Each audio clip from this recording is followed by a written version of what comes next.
सहर्ष स्वागत विकासाचे मेरुमणी, महाराष्ट्राचे लाडके नेते, कर्तव्यदक्ष उपमुख्यमंत्री, राज्याचे गृहमंत्री माननीय श्रीयुत देवेंद्रजी फडणवीस साहेब यांचे श्री सिद्धरामेश्वरांच्या पुण्यभूमीमध्ये सहर्ष स्वागत उत्सुक भारतीय जनता पार्टी सोलापूर शहर व ग्रामीण जिल्हा गुरुवार दिनांक 25 मे रोजी दुपारी 12:30 वाजता नूतन जिल्हाधिकारी कार्यालय महसूल भवन लोकार्पण सोहळा, पत्ता शासकीय दूध डेअरीजवळ 7 रस्ता सोलापूर महानगरपालिका व स्मार्ट सिटी कॉर्पोरेशन यांनी विकसित केलेल्या कामांचा लोकार्पण सोहळा दुपारी 2 वाजता, स्थळ हुतात्मा स्मृती मंदिर सोलापूर, दुपारी 3:30 वाजता कार्यकर्ता संमेलन, स्थळ दी हेरिटेज लॉन गांधीनगर सोलापूर।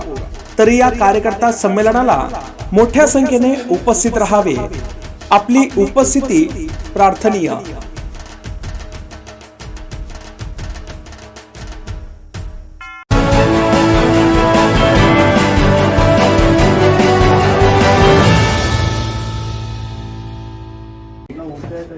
आपचे सगळे प्रमुख नेता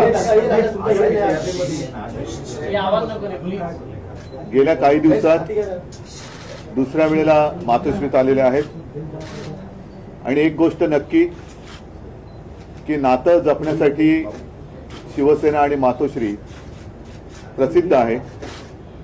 काही लोक केवळ राजकारण करतात, पण आम्ही मात्र राजकारणाच्या पलीकडे जाऊन नातं जपत असतो। अरविंद जी, आप आए हो, मैं यही कहना था कि पिछले कुछ दिनों में आप लगातार दूसरी बार आए हो। हम तो रिश्ता मानने वाले और रिश्ते संभालने वाले लोग हैं। ठीक है, राजनीति अपनी और अपनी जगह पर है, स्वाभाविक है। आने वाला वर्ष निवडणूक का, इलेक्शन का या चुनाव का वर्ष है। इस बार अगर ट्रेन छूट गई तो हमारे देश से प्रजातंत्र गायब हो जाएगा और प्रजातंत्र को कायम बचाने के लिए मैं सिर्फ विपक्ष, ये शब्द जो है वो थोड़ा सा गोलमाल शब्द है। विपक्ष मतलब किसका विपक्ष, किसका विरोधी?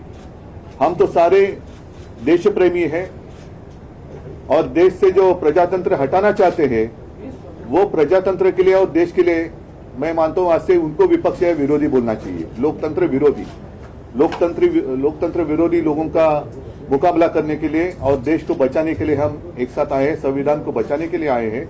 और जैसा अभी आपने देखा होगा पिछले कुछ दिनों में सर्वोच्च न्यायालय ने 2 निकाल दिए हैं। एक तो शिवसेना के बारे में है और दूसरा दिल्ली के बारे में, दिल्ली के विषय में।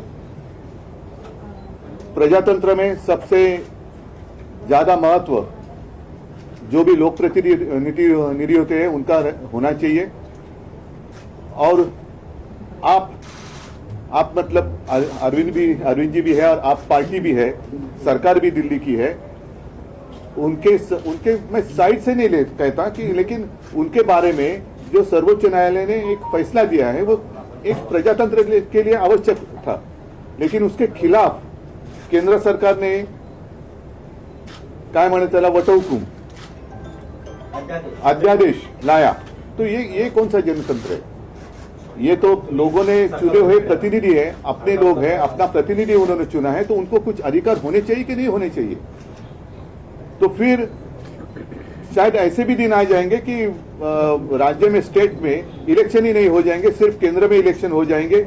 वो भी इलेक्शन 2024 तक होने की संभावना है। उसके बाद जनता जो फैसला करेगी वो जनता, इसलिए हम उनको नींद से जगाने के लिए एक साथ आए हैं। बाकी की जो बातें हैं मैं अरविंद जी आपको कहूंगा कि आप विस्तार से कहे, नहीं तो मैं ही सारी बातें कह दूंगा तो आपको कहने के लिए कुछ बचेगा।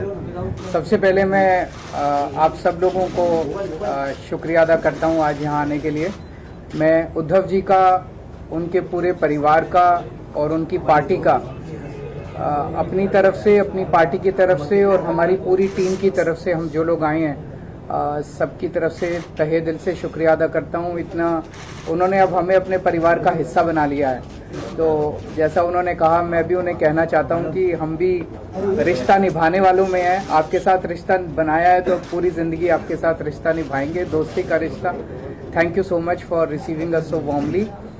जैसा आप सब लोग जानते हैं कि दिल्ली के लोगों ने बहुत लंबी लड़ाई लड़ी अपने अधिकारों के लिए। जैसे ही दिल्ली में हमारी सरकार बनी 2015 में, हमारी सरकार बनते ही मोदी सरकार ने हमारी सारी शक्तियां छीन ली एक छोटा सा नोटिफिकेशन पारित करके। फरवरी 2015 में सरकार बनी और मई के अंदर 3 महीने में नोटिफिकेशन जारी करके हमारी सारी शक्तियां छीन ली। 8 साल दिल्ली के लोगों ने लड़ाई लड़ी सुप्रीम कोर्ट के अंदर। 8 साल लड़ाई लड़ने के बाद सुप्रीम कोर्ट ने हमारे पक्ष में फैसला दिया। जिस दिन फैसला आया 8 साल की लड़ाई के बाद, उसके 8 दिन के अंदर केंद्र सरकार ने अध्यादेश जारी करके वो सारी शक्तियां वापस छीन ली। तो जनतंत्र के अंदर जनता की चलनी चाहिए कि गवर्नर की चलनी चाहिए, जनता की चलनी चाहिए कि केंद्र की चलनी चाहिए। जनतंत्र में तो चुनी हुई सरकार के पास पावर होनी चाहिए ताकि जनता के जो जनता मांगे वो काम कर सके, जनता के प्रति जवाब दे तो चुनी हुई सरकार होती है। लेकिन उन्होंने सारी शक्तियां छीन ली। इसका मतलब ये साफ साफ ये लोग ये बोल रहे हैं कि हम सुप्रीम कोर्ट को नहीं मानते। पिछले जिस तरह का इनका रवैया इन लोगों का हमने पिछले कुछ महीनों में ये भी देखा कैसे इन लोगों ने, इनके मंत्रियों ने, इनके नेताओं ने सुप्रीम कोर्ट के दूसरे जजों को किस तरह से ये लोग गाली देते हैं, गंदी गंदी गालियां देते हैं। जिस तरह से इनके लोग जजों के खिलाफ और जुडिशरी के खिलाफ सोशल मीडिया पे कैंपेन चलाते हैं। इनके लोग जजेस को, रिटायर्ड जजेस को एंटी नेशनल बोलते हैं। तो इनका जुडिशरी पे इनका कोई वो नहीं है। अब इन्होंने एक मैसेज दे दिया कि सुप्रीम कोर्ट जो मर्जी फैसला दे, हम नहीं मानते, हम ऑर्डिनेंस लाके सुप्रीम कोर्ट के फैसले पलट देंगे। ऐसे हमारा देश कैसे चलेगा? ऐसे तो हमारा देश नहीं चल सकता। और ये जनतंत्र सुप्रीम कोर्ट को भी नहीं मानते और ये जनतंत्र को भी नहीं मानते। शिवसेना तो सबसे ज्यादा भुक्तभोगी है। किस तरह से भारी बहुमत से चुनी हुई, जनता द्वारा चुनी हुई सरकार को इन्होंने गलत तरीके से सीबीआई से, ईडी से, पैसे से इनके एमएलए को तोड़ के इनकी सरकार गिरा दी। तो अब इनकी 3 तरीके हैं बीजेपी के। 3 तरीकों से ये, अगर कोई बीजेपी की सरकार नहीं बनाएगा, किसी राज्य में नहीं बनेगी, तो या तो वो एमएलए खरीद के उसकी सरकार गिरा देंगे, या एमएलए सीबीआई और ईडी का डर दिखा के एमएलए तोड़ के उनकी सरकार गिरा देंगे, और या फिर ऑर्डिनेंस लाके उनकी सारी शक्तियां छीन लेंगे। दिल्ली में यही हुआ। इन्होंने ऑपरेशन लोटस किया, 2-3 बार ऑपरेशन लोटस किया, हमारे एमएलए खरीदने की, तोड़ने की कोशिश की, हमारा एक भी एमएलए नहीं बिका। जब इन्होंने देखा कि इनकी सरकार टूट नहीं रही, इनकी सरकार गिर नहीं रही, तो अब ये ऑर्डिनेंस लाके इन लोगों ने हमारी सारी शक्तियां छीन ली। तो इन लोगों को बहुत ज्यादा अहंकार हो गया है, और जब किसी आदमी को बहुत अहंकार हो जाता है तो बहुत स्वार्थी हो जाता है वो आदमी। ऐसा व्यक्ति देश नहीं चला सकता जो इतने अहंकार और इतने स्वार्थ के अंदर जीता है। वो फिर देश के बारे में नहीं सोचता, वो केवल ये ऑर्डिनेंस क्या है, ये ऑर्डिनेंस ये है कि सुप्रीम कोर्ट की हिम्मत कैसे हो गई हमारे खिलाफ आदेश देने की, हम देखते हैं। तो ये अहंकार का नतीजा है। अहंकार के अंदर जब आदमी आ जाता है तो फिर कुछ नहीं बचता है। तो मैं बहुत बहुत शुक्रिया अदा करता हूँ शिवसेना का, उद्धव जी का, कि उन्होंने दिल्ली के लोगों का आज साथ दिया। ये लड़ाई दिल्ली की नहीं है, ये लड़ाई पूरे देश के अंदर संविधान की है, जनतंत्र की है, फेडरलिज्म की है। जिस तरह से सारी देश के अंदर सरकारों को परेशान किया जा रहा है, सीबीआई और ईडी का डर दिखा के सरकारें तोड़ी जा रही हैं गवर्नर्स के जरिए। आपको जान के ताज्जुब होगा, पंजाब के अंदर इस बार बजट सेशन नहीं बुलाने दिया गवर्नर ने। गवर्नर ने कहा बजट सेशन नहीं होगा। आप सोच सकते हैं, बजट सेशन की अनुमति नहीं दी गवर्नर ने। इनको सुप्रीम कोर्ट जाना पड़ा, सुप्रीम कोर्ट से आदेश लेके आए कि बजट सेशन होगा, तब बजट सेशन हुआ। तो ये तो जनतंत्र ही नहीं बचेगा।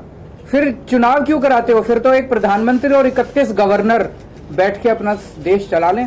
फिर कोई मुख्यमंत्री की जरूरत नहीं, कोई कैबिनेट की जरूरत नहीं, कोई काउंसिल ऑफ मिनिस्टर्स की जरूरत नहीं। इसको हम सबको मिलकर लड़ना होगा। ये केवल दिल्ली की लड़ाई नहीं है। और शिवसेना ने हमें प्रॉमिस किया है कि जब ये संसद में बिल आएगा तो संसद में इसके खिलाफ दिल्ली वालों का समर्थन करेंगे। दिल्ली के लोगों की तरफ से मैं बहुत बहुत शुक्रिया अदा करता हूं उद्धव जी का, शिवसेना का। और ये एक तरह से सेमीफाइनल होगा 2024 का। अगर 2000 राज्यसभा के अंदर ये बिल गिर जाता है तो 2024 के अंदर मोदी सरकार दोबारा नहीं आ रही है।